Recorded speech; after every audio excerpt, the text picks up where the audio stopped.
అమిత్ షా నిన్నొచ్చి ప్రతిపక్షాల ప్రశ్నలకి సమాధానాలు చెబుతాననడం అనేది అమిత్ షా యొక్క గాలి పేలిపోయిన తర్వాత, అంటే ఆయన యొక్క ప్రతిష్ట అనే బుడగ పేలిపోయిన తర్వాత ఇప్పుడు దానికి గాలి నింపేటటువంటి ప్రయత్నమే అమిత్ షా చేస్తున్నటువంటిది. కాబట్టి మేము వెళ్ళిపోతామని చెప్పి రాహుల్ గాంధీ నిన్న మాట్లాడారు.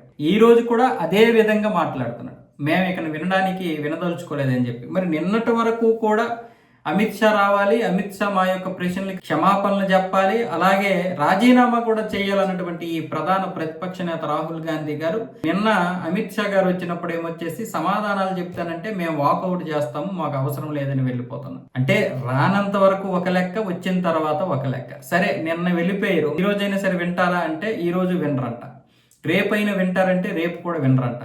దీనికి సంబంధించి అమిత్ షా గారు ఏమంటున్నారంటే రేపటితోటి అంటే 14వ తారీఖు తోటి పార్లమెంటు సమావేశాలు అయిపోతున్నాయి కదా, మళ్ళీ కావాలంటే ప్రత్యేక సెషన్ పెట్టుకుందాం సోమవారం నుంచి, అంటే 17వ తారీఖు నుంచి ప్రత్యేక సెషన్ పెట్టుకుందాం, దీని గురించి ఒక 3 రోజులు కానీ వారం రోజులు కానీ పెట్టుకుందాం అని చెప్పి ఆయన మళ్ళీ మాట్లాడారు. దీనికి కిరణ్ రిజిజు గారు కూడా ఓకే చేశారు.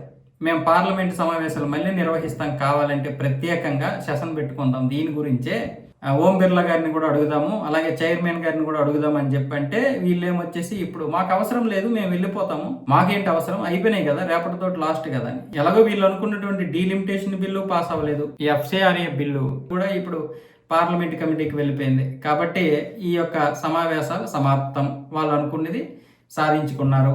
కాకపోతే ఆ సిజిపికి వెళ్ళిపోయినటువంటి క్రెడిట్ కోసమే ఇప్పుడు రాహుల్ గాంధీ గారు ఇప్పటి వరకు ప్రయత్నాలు చేశారు, అది కుదరలేదు అంతే.